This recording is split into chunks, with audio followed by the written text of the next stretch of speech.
मजहबी जुलूसों की आड़ में मुल्क की सबसे बड़ी अक़लियत पर फसादात लादे जा रहे हैं। इन जलसों के पीछे कौन सी ताकत कार फरमा है, इसको मंजर-ए-आम पर लाना चाहिए और कसूरवारों के खिलाफ सख्त कार्रवाई होनी चाहिए। इस तरह का मुतालबा मुस्लिम नुमाइंदा कौंसिल ने किया है। कौंसिल की जानिब से डिवीजनल कमिश्नर को मुतालबाती मेमोरेंडम दिया गया। इस मेमोरेंडम में रियासती हुकूमत से राज ठाकरे के खिलाफ कार्रवाई करने की मांग की गई और औरंगाबाद शहर में होने वाले राज ठाकरे के प्रोग्राम की इजाजत न देने का पुलिस से मुतालबा किया गया। कौंसिल के नुमाइंदा वफ्द में एडवोकेट खिजर पटेल, सलीम सिद्दीकी, जियाउद्दीन सिद्दीकी, मुंतखबुद्दीन, कामरान खान और दीगर शामिल थे।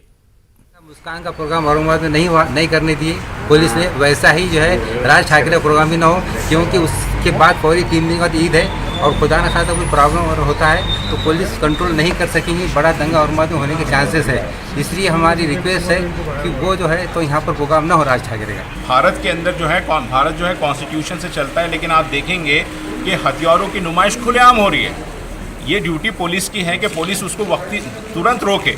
अगर एक समाज के लोग ओपनली अगर हथियार लेके निकल रहे हैं तो उनको पुलिस ने उसी वक्त रोकना चाहिए। अभी दिल्ली के अंदर जो फसाद हुआ है उस रैली को तो परमिशन ही नहीं थी।